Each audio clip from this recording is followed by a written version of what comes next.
It's not often you hear about a concert ticket being the motive for murder, but the story of Linda Bolek's murder is exactly that.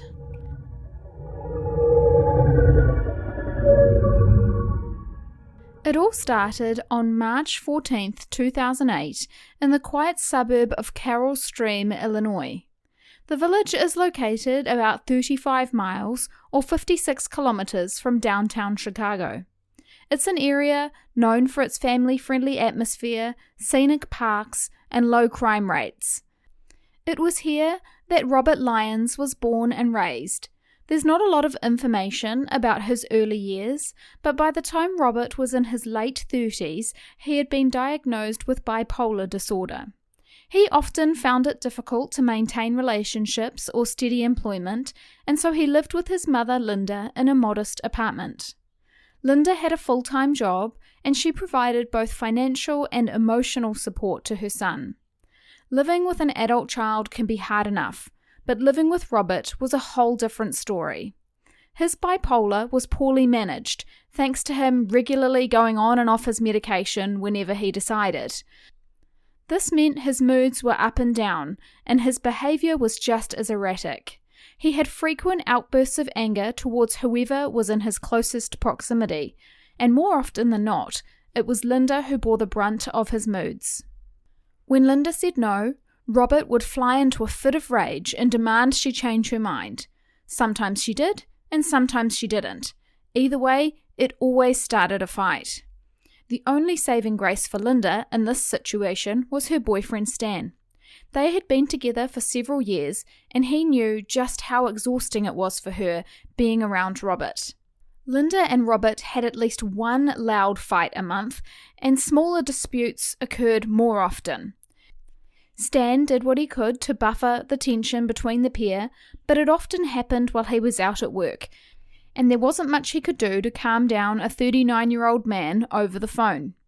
According to Stan, Linda had become increasingly frustrated with Robert's behaviour, especially when she knew he was deliberately trying to piss her off. She constantly threatened to kick Robert out, but deep down, he knew she never would because he had nowhere to go and no way to support himself, which put him in control. Friends and acquaintances said the arguments nearly always stemmed from Robert's entitled attitude and his reliance on his mother for everything. By the time 2008 rolled around, things between Robert and Linda were coming to a head. But even those who knew how angry Robert could get didn't see this coming. March 14, 2008 began like many other days for Robert and Linda. They started their morning with multiple arguments, one of them because Robert had demanded Linda help him get tickets to an Avril Lavigne concert. She had refused and told him he needed to grow up and stop relying on her for everything.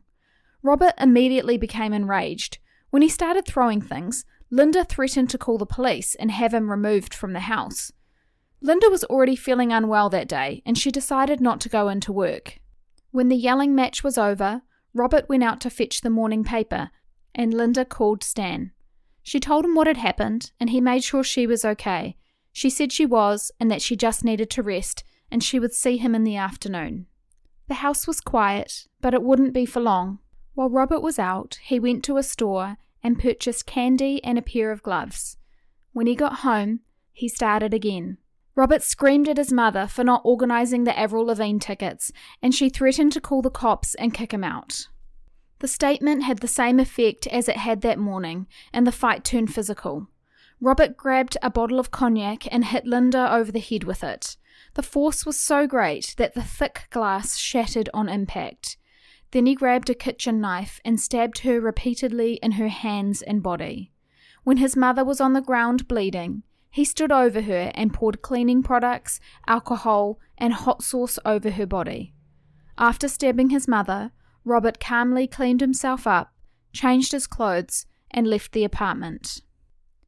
At 3 p.m. that day, Robert called Salomon Diaz.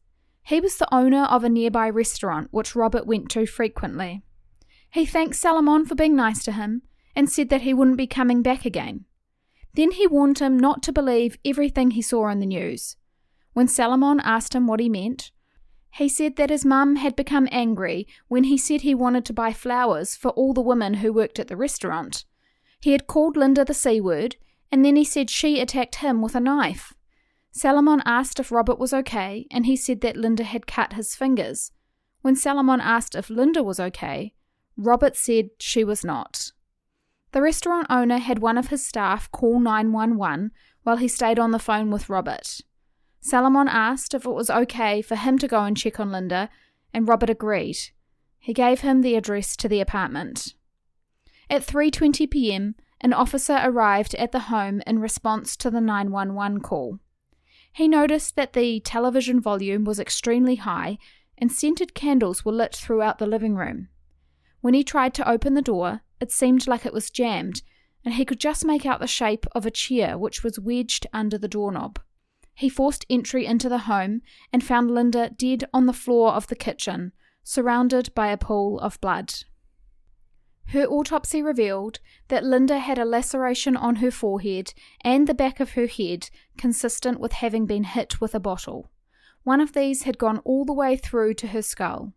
She also had bruises and scrapes from falling on the floor, as well as 6 stab wounds on her back.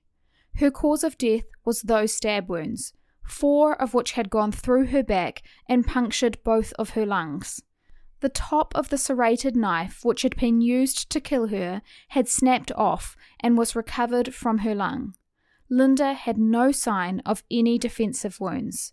Even as her son killed her, she refused to hurt him. It didn't take long for investigators to suspect that Robert was responsible for his mother's death. They had the details of the phone call to Salomon, as well as Robert's bloody fingerprints on the knife used in the murder. An arrest warrant was issued for Robert within a couple of hours of Linda's body being discovered. He was arrested later that day without incident. During Robert's police interview, he admitted that he suffered from bipolar disease and that he had not taken his medication for several days. He also said that he hadn't slept the night before and he'd been smoking marijuana because his mother's attitude stressed him out. On the morning of the murder, he went out to buy the newspaper, and when he got home, he told his mum he needed new shoes. She agreed to buy them for him, and he doubled down on the win by saying that he also wanted tickets to Avril Lavigne. But Linda refused that demand, and they started fighting. During the argument, he said Linda threatened to call the police, and she said she was going to make up some crime so that they would take him away and he would have to go to prison. Linda called her boyfriend and told him about the argument, and this made Robert even angrier. According to Robert's version of events, Linda was the one who picked up the serrated knife while he was looking out the kitchen window. She threatened to poke his eye out, so he called her a name and spun around, which gave him the opportunity to disarm her, and he stabbed her in the back in self-defense. When he was done with the knife, he hit her over the head with the cognac bottle. The detectives were not convinced by Robert's version of events, and when they suggested that he had intentionally stabbed his mother, he told them they would have to prove it. However, Robert did admit that when Linda fell to the ground, she began begging for her life. Instead of helping her, he used his foot to hold her down and poured the bleach, alcohol, and hot sauce on her body. Inside Robert's room, investigators found several notebooks containing his handwriting. Although many of the pages were blank, there were entries which detailed a story Robert had written about the attempted murder of a fictional character, and their choice of murder weapon was knives and a bottle. On another page was a scorecard showing the dates of fights between Robert and Linda, and there was a mark in each column for who had won each fight. There was also another story about a person who was questioned for murder, released, and then they became famous. Later on in that story, the murderer was named as Robert. There was also a list of potential excuses which Robert could use if he was ever accused of murder. It was clear Robert had been thinking about killing his mother for a long time. Investigators were sure they had their guy, and he was charged with 5 counts of first-degree murder. In 2011, 3 years after Linda's death, Robert's trial got underway, and he pleaded not guilty.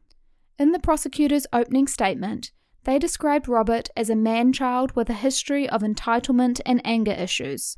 Friends and previous colleagues of Robert said he always complained about his mother. He made comments like he wished he could kill her and he wished she was out of his life. No one thought he was being serious. Salomon Diaz testified about the phone call he received on the day of the murder, and he also shared that Robert came into the restaurant almost every day from January to March in 2008. He would arrive at 4:30 p.m. and stay until the restaurant closed. Just one day before the murder, Robert showed Salomon an inappropriate t-shirt he had bought. He told Salomon the only reason he bought it was to upset his mother. He said that Linda was simple-minded and annoying, and he couldn't wait to see the look on her face when she realized what his t-shirt said. Another friend said that he received a call from Robert at 6:19 p.m. on the evening of the murder. He said that he and Linda had a fight because Linda had pulled a knife on him and threatened to stab him in the eye. When Robert tried to get the knife away from his face, he accidentally stabbed her in the hand 3 times. Then he said he used a wine bottle to hit her in the back of the head. When the friend asked Rob what happened to his mum, he said he didn't know because he had left the apartment immediately after. Robert also made an odd statement during this phone call, quote, "Homie, if I'm lying to you, may they find the knife that OJ used to kill Nicole Brown Simpson," end quote. Robert's friend told him he needed to go home and check on his mum, but he refused and he said he needed time to clear his head. And then he said that he wasn't really worried about the police because the worst that would happen is that he would get a year in prison and then be declared mentally ill. There was plenty of forensic evidence in the case, including DNA belonging to Robert, which was found inside a rubber glove at the scene. The glove matched those which Robert had bought on the morning of the murder. Linda's blood was also found all over the clothes Robert had been wearing at the time of the murder, which he took off and left inside the apartment. He told the cops he got changed because he wanted to go out partying that night. Robert's defense was pretty simple. They admitted that, yes, Robert had killed his mother, but he should only be charged with second-degree murder because there was no premeditation. They claimed that the killing happened in the heat of the moment and it was a simple accident. Except, if that was the case, why did he buy gloves? Why did he tell all his friends that he wanted to kill his mum? And why did he already have a list of excuses ready to go? That's exactly how the jury saw the evidence, and on the 20th of September 2011, they returned a verdict of guilty of first-degree murder. They also added a special finding that the murder was particularly brutal and heinous, which permits a longer sentence. 2 months later, Robert was sentenced to 40 years in prison. He provided a statement during that hearing to say, quote, "I completely lost control. I'm sorry for being responsible for my mother's death. I did love my mother, but I also hated her at times," end quote. Robert later appealed the conviction and said that the notebook shouldn't have been allowed into evidence. His appeal was denied. The murder of Linda Bolek is one of the more senseless cases I have covered. Her life was cut short, not by a stranger or a chance encounter, but by her own son in the place she should have felt safest, her own home. And I never thought I'd be writing about someone who wanted to see a concert so badly that they were prepared to kill someone over it, and their mother of all people.